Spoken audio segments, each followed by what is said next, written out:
Bien-aimés, n'ajoutez pas foi à tout esprit, mais éprouvez les esprits pour savoir s'ils sont de Dieu, car plusieurs faux prophètes sont venus dans le monde. Reconnaissez à ceci l'Esprit de Dieu. Tout esprit qui se déclare publiquement pour Jésus-Christ, venu en chair, est de Dieu. Et tout esprit qui ne se déclare pas publiquement pour Jésus n'est pas de Dieu. C'est celui de l'Antéchrist dont vous avez appris la venue et qui maintenant est déjà dans le monde.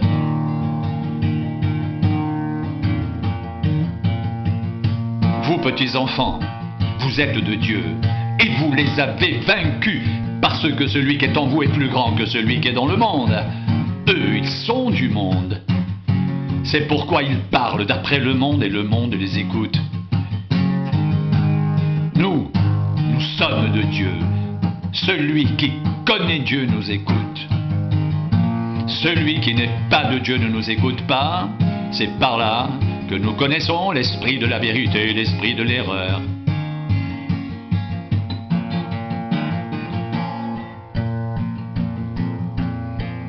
Bien-aimés, aimons-nous les uns les autres, car l'amour est de Dieu. Et quiconque aime est né de Dieu et connaît Dieu. Celui qui n'aime pas n'a pas connu Dieu, car Dieu est amour. L'amour de Dieu a été manifesté envers nous, en ce que Dieu a envoyé son Fils unique dans le monde afin que nous vivions par lui.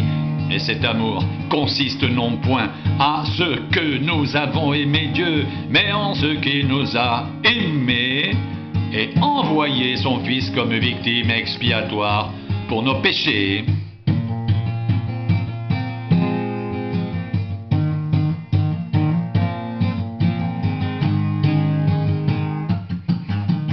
Bien-aimés, si Dieu nous a ainsi aimés, nous devons aussi nous aimer les uns les autres.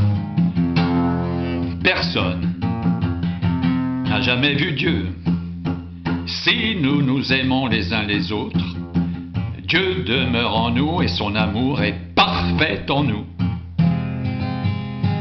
Nous connaissons que nous demeurons en lui et qu'il demeure en nous parce qu'il nous a donné de son esprit.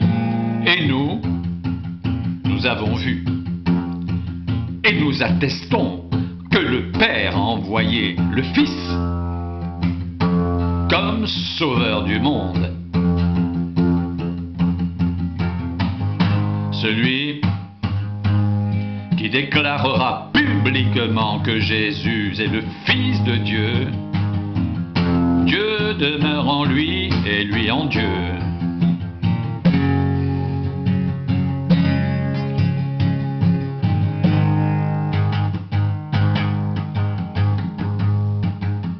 Et nous avons connu l'amour que Dieu a pour nous et nous y avons cru.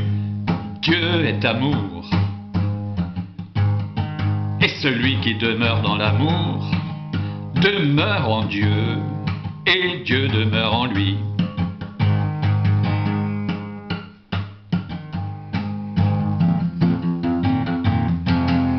Tel il est, tel nous sommes aussi dans ce monde.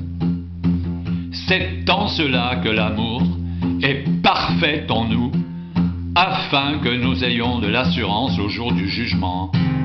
La crainte n'est pas dans l'amour, mais l'amour parfait bannit la crainte. Car la crainte suppose un châtiment, et celui qui craint n'est pas parfait dans l'amour. Pour nous, nous l'aimons parce qu'il nous a aimés le premier.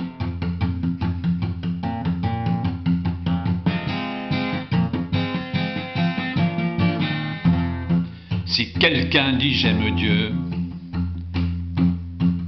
et qu'il haïsse son frère, c'est un menteur, car celui qui n'aime pas son frère qu'il voit, comment peut-il aimer Dieu qu'il ne voit pas?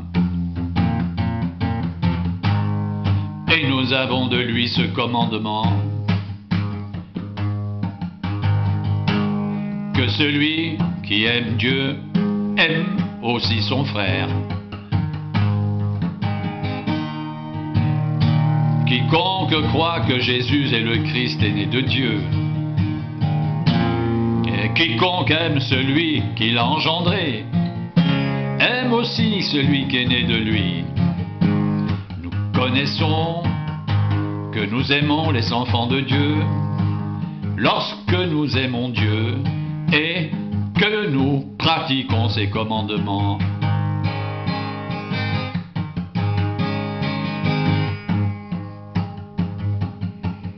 Car l'amour de Dieu consiste à garder ses commandements. Et ces commandements ne sont pas pénibles, car tout ce qui est né de Dieu triomphe du monde, et la victoire qui triomphe du monde, c'est notre foi. Qui est celui qui a triomphé du monde, sinon celui qui croit que Jésus est le Fils de Dieu? C'est lui, Jésus-Christ, qui est venu avec de l'eau et du sang, non avec l'eau seulement, mais avec l'eau et avec le sang. Et c'est l'Esprit qui rend témoignage, parce que l'Esprit est la vérité. Car il y en a trois qui rendent témoignage: l'Esprit, l'eau et le sang, et les trois sont d'accord. Si nous recevons le témoignage des hommes, le témoignage de Dieu est plus grand. Car le témoignage de Dieu consiste en ce qu'il a rendu témoignage à son Fils. Celui qui croit au Fils de Dieu a ce témoignage en lui-même. Celui qui ne croit pas Dieu le fait menteur, puisqu'il ne croit pas au témoignage que Dieu a rendu à son Fils. Et voici ce témoignage: c'est que Dieu nous a donné la vie éternelle, et que cette vie est dans son Fils. Celui qui a le Fils a la vie. Celui qui n'a pas le Fils de Dieu n'a pas la vie.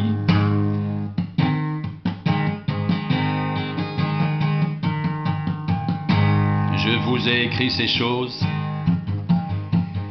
afin que vous sachiez que vous avez la vie éternelle, vous qui croyez au nom du Fils de Dieu.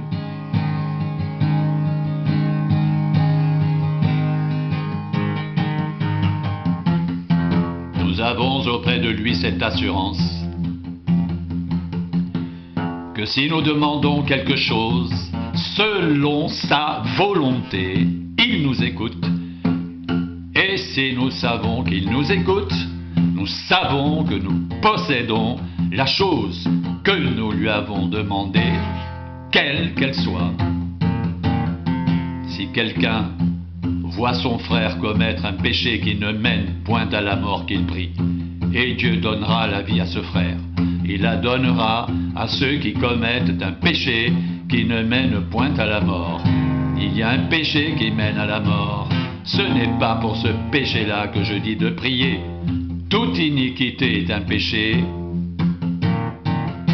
et il y a tel péché qui ne mène pas à la mort.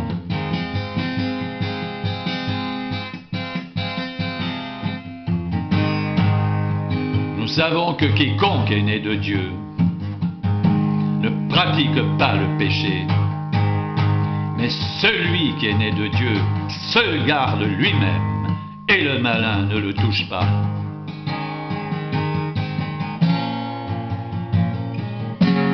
Nous savons que nous sommes de Dieu et que le monde entier est sous la puissance du malin. Nous savons aussi que le Fils de Dieu est venu, qu'il nous a donné l'intelligence pour connaître le véritable, et nous sommes dans le véritable en son Fils Jésus-Christ.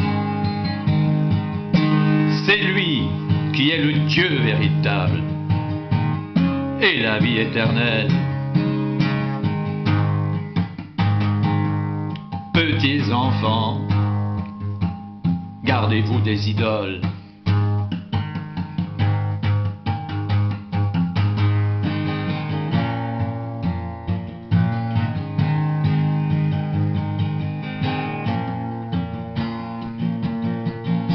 savons que quiconque est né de Dieu ne pratique pas le péché.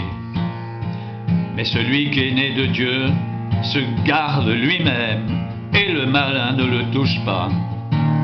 Nous savons que nous sommes de Dieu et que le monde entier est sous la puissance du malin.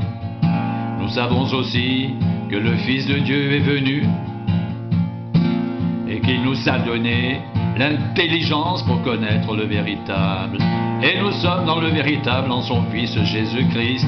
C'est lui qui est le Dieu véritable et la vie éternelle.